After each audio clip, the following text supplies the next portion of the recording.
যদি তুমি সঁচাকৈ জুবিন দাই ন্যায় পোৱাটো বিচাৰা তেনেহ'লে প্ৰতিবাদ কৰিবলৈ আৰম্ভ কৰা। তুমি য'ত আছা যেনেকৈ আছা তাৰ পৰা প্ৰতিবাদ কৰা, ফিজিকেলি প্ৰতিবাদ কৰা বা ডিজিটেলি কৰা। কিন্তু বৰ্তমান সময়ত ফিজিকেলি প্ৰতিবাদ কৰাৰ লগতে ডিজিটেলি কৰিবলৈ আৰম্ভ কৰি দিয়া।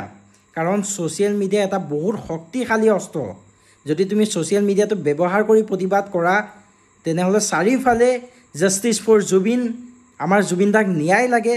যেতিয়া মানুহে মোবাইলটো অ'পেন কৰিলে দেখিব, স্ক্ৰল কৰি থাকিলে অকল জুবিন দাক ন্যায় বিচাৰি ভিডিঅ' দেখিব, তেতিয়া মানুহে ভাবিব য়েছ ন্যায় লাগে। আজি মই মাত মাতি আছোঁ, মোক দেখি 10জনে মাত মাতিব, সেই 10জনক দেখি 100জনে মাত মাতিব। এনেকৈ হ'ব বন্ধু, এনেকৈ হ'ব।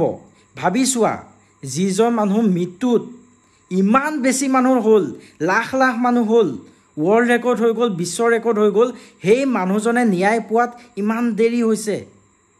এফালে আমি বিশ্ব ৰেকৰ্ড কৰিছোঁ, আনফালে আমি আৰু জুবিন দাক ন্যায় দিয়াব পৰা নাই। বহুত ডাঙৰ কথা। যিমান পাৰা ভিডিঅ' বনাই পেলাই তোমালোকে ছ'চিয়েল মিডিয়াত দিয়া, আৰু যদি নোৱাৰা তেনেহ'লে যোনে বনাইছে তেওঁলোকৰ ভিডিঅ' শ্বেয়াৰ কৰা, মুঠতে শ্বেয়াৰ কৰা। মানুহে স্ক্ৰল কৰিলে খালি justice for Zubeen, justice for Zubeen, Zubeen দাক ন্যায় লাগে, আমাক ন্যায় লাগিবই, এইবিলাক দেখিব লাগিব।